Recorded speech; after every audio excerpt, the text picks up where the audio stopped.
Folks, what is going on? Welcome back to the channel. Really do appreciate you being here. If you are new here, hey, how you doing? My name's Chris and I'm building a business that suits my lifestyle. Now in this video, I want to answer all the questions, or probably not all the questions because there's probably been more questions since then, but I've been getting a lot of frequently asked questions in regards to the warehouse, and I wanted to take you guys through some of the numbers, some of the thinking, and answering some of those questions that I keep seeing pop up or people have messaged me about, and I want to address those and maybe talk a bit more about the warehouse in general. And of course, if you've got more questions after this, chuck them down below. So we're going to dive straight into it. And look, I'm not going to be calling out people's names for these questions. You'll know if it's your question or not. But the idea is really just to refer people to this and to give you all a bit of an understanding, a bit of an idea of what this looks like and everything behind it. So I'll do my best to address everything, and I'll take you around as well and get you into all that. So the first question, and it's probably the most common question that I get, is how much am I paying for the warehouse? Now straight up, year one is going to cost me roughly $32,000 in rent. Now GST is on top of that. It works out to be about $2,660 a month. Now on top of that, there will be outgoings through the owner's corp, which will probably range between $5,000 and $7,000. But across the 5 years, and I've got my notes here, across the 5 years, the rent's probably going to average out. The rent's probably going to average out to be about $2,800, $2,900, as there is a 4% increase annually. Now, I've got the terms of 3 years plus the option for 2 years, so it's a total of 5 years. So I've basically catered roughly for about $3,600 per month, with the outgoings and overheads on top of that. So basically we're seeing about a $1,600 uptick. I currently pay $2,000 at the storage units. Well, I'm no longer there, but it was paying $2,000, just under that. And now we're paying on average around $3,600. However, so far since moving into the warehouse, I've already spent between $10,000 and $12,000 just setting up, the alarm system, the video cameras, the insurance, the electrician fit out stuff, storage, then there was a few other bits and bobs that I had to pay for, solicitor fees, all these different things, just to get things set up and ready to go. And I had to pay a couple of months rent in advance as well. So, but now I've got 2 months rent free as well. So it does even out, but there's been a lot of money going out from day one. So that answers that question. The next question after this was, what was the per meter square difference? So we were originally in roughly about 90 square meters, and now we're in 266 square meters. Now I was paying about $13.33 per meter. Now we're going to be doing about $21.70 per square meter. Now, just to give you some understanding, this office space, which you can't really tell how big it is, it's about 40 square meters. So that's about 2 of my storage units. And the rest of this is about 240 square meters. Of course, there is toilet and shower and things like that as well. So it is a lot bigger and better bang for buck in terms of the amount of, space we have for the dollar that we're paying. Now, I am going to be moving around here to answer these questions. All right, this next one is a very interesting question, and this one comes from so many people saying, how can I justify actually making this purchase or making this change when my profits are already so low? Now, look, I appreciate your concern for my profits. Naturally, if we didn't change anything, we would still be profitable. On average, for the last 7 months, we've been averaging around $5,500 net profit. And with this uptick of about $1,600, it only brings us down to $4,000. So, I'm not too concerned by that. But that aside, originally I had said to myself that I think we're going to gain about a 10% uptick in terms of productivity, output, and the ability to sell more. Now, that's being probably just, finger in the air. But if I be conservative and I actually run some math around it, and I'll just use one of my staff members, my best photographer, I'll use them as a baseline to try and figure out the math behind this and how I think and how I'm comfortable about doing this. Of course, I'm still gonna have to work hard because it is very scary, but look, I think we're gonna get an automatic uplift of probably about 15 to 30 minutes per day, just in their go about not having to set up, not having to pack up, all these different things. And it's going to work out to be at 15, 30 minutes, so that's probably around 22 minutes per day. Now, at the moment, if we assume 22 minutes per day, they are currently photographing 845 items a month, and they work roughly 48 hours a month. So on average, they're doing about 17 items an hour with a saving of 22 minutes per day. That means they should be able to do about 6.2 items extra per day. Again, all average. So across those 10 days in the month, that's what the 48 hours evens out to. They work a total of 10 days. So that means if we do 10 times 2, 6.2 items. But if I put my average ASP to that, which is $45, 62 times $45 equals $2,790 automatically back into the business. So now that's not including me, that's not including my second photographer. And it also doesn't take into account any of the other time saves or the ability to execute with ease, plus any other opportunities that we have with new business ventures and things that I'll be taking on over the next few months. So to me, it's a no-brainer. So why did I move into the warehouse? It was purely came down to space and frustration. Yeah, pretty much. I mean, if you've been following my journey for a while, you'll know that it was getting pretty time consuming. Moving things, shuffling things, being able to execute just did not make sense. So that's the reason why. Did I get kicked out of the storage units? No, I did not. I hadn't planned to leave. I then found this warehouse, and then I gave them notice, and then they confirmed my last day, which would be my date of vacation or vacating. Do I have to pay for electricity? Yes, I do. How much? I have no idea. It's going to be on a regular basis. It's going to be a cost on a regular basis per month. So I won't have an idea of that until I've been here for 1 month. Will I get blinds and curtains in the front here?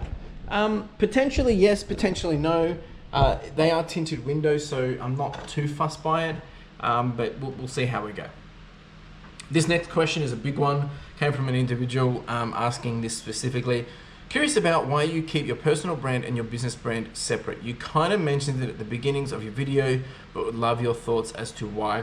A lot of your businesses I follow on TikTok promote showing the behind the scenes of your business to promote the business, so I'd love to hear the other side of the argument. Now, this is not related to the warehouse, but I did want to address it in this video because it comes up so much. The reason why is 2 reasons. Number one is I don't want to be the face of the business, even though it is my business, it's my baby, it's everything that I've built, and I'm very proud of that. I don't want it to be the reason why it fails, or I don't want to be the only reason why it succeeds either. I want it to thrive without me, and I don't want to be pumping my face and leveraging, socials and things like that to necessarily get better impressions, but I most of all don't want it to screw up my impressions, my click-through rate and my sell-through rate. I'm not selling a product that I've made, I'm selling pre-owned clothing. So it's not really an indicator of me because the stuff I'm selling isn't based off the credibility of, yeah, I've worn it, therefore you should buy it, it's good. I'm just sourcing good product and selling that, but I'm having a team help me do that. So I don't really want to be the driver of us being able to sell. Look, maybe if people want to buy stuff, sure, that's fine. But the branding, I don't want it to be so dependent on me. I want it to be standalone. Number 2 is in the past, I've had some nasty folks troll me, create havoc and cause issues using my eBay store. And that's why I don't share it, because some people were party poopers and spoiled it for everyone. So that's the second reason, but number 1 is the main reason. The next question is, did I get the HDMI port fixed? Yes, I did. So in one of my videos, I spoke about how the HDMI port kind of got screwed up. So it's going from there all the way up over the roof to out here. And yes, it did get fixed. They came back and they were able to fix it. And now we have it all on screen here as well. So it comes out through here. So yeah, I got asked that question about 4 or 5 times last week. So I figured I better just address it for you guys. Okay, the next question is, where is the photography workstation in the warehouse? Now, I did already give a bit of a walkthrough of how things will be, but I'll do it again in this video anyway. So essentially, in this section here is where it's going to be the postage section. You can see that's going to pull this way a little bit, that little cable, and that's where the postage section will be. Everything will be coming inbounds on this side, everything will be outbound on that side. Everything will be sorted here, clothing, electronics, everything. We will be having a workstation here for clothing items such as electronics, bits and bobs that need to be cleaned, all those different things. That's going to happen somewhere around here. It might actually be over here more because we might need more space, but until we get set up, not really going to know. That is the photography station. That's not where it's going. That's going to be set up down here. There's going to be 2 booths for 2 different people. We'll put some partitions in so that they have a bit of, you know, separation between each other, but this is where it's all going to happen. There'll be one here and one here. They'll have their own laptop to take notes. They'll have everything they need to be successful. Probably a bit more customized for what they need. This is all the clothing. There's more shelving to come in here. All the non-clothing will be in here, which you can see, and some of this still needs to be adjusted and more shelving.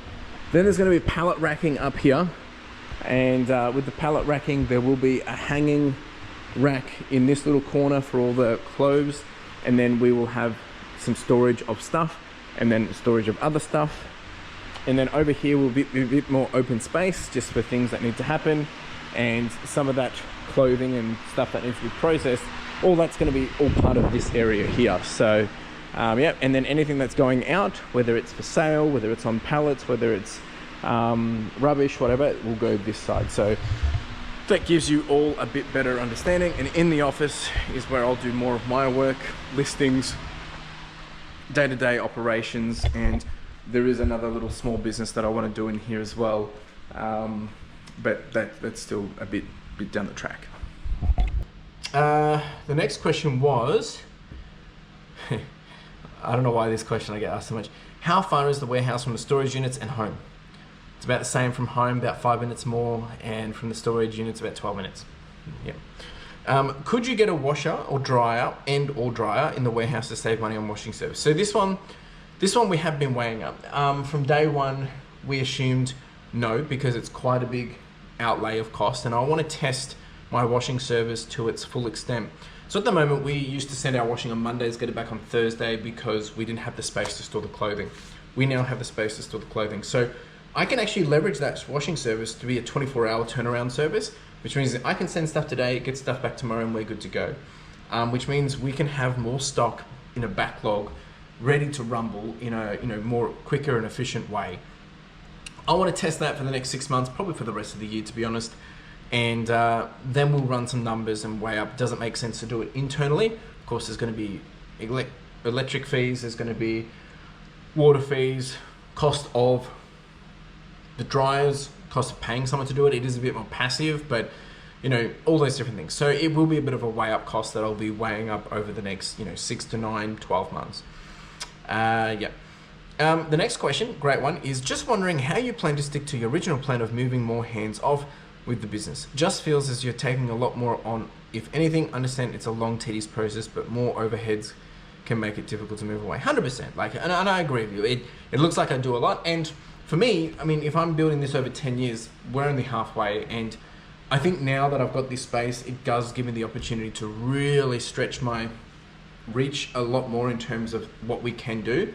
I've also got the ability to be able to have more people on site. I've got the ability to people come and go, and I've got the space for that to happen. And that's really what I'll be focusing on over the next 12 months.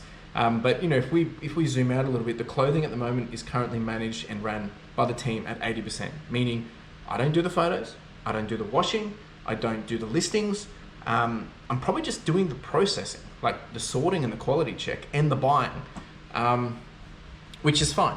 I'm happy with that at this point, but that will need to change. But now with my time, I want to start to spend this time on really getting some of the other category processes really tight and neat, and then I'll get someone else come in and do that. At the moment, I'm already thinking about who I'm hiring, when I'm hiring, and what that will look like.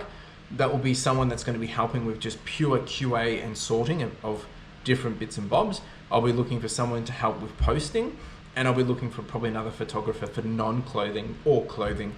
But I'm also looking for someone to be my second in charge, 2IC, someone that's going to run with me for the next 5-10 years, someone that wants to see this vision come to life.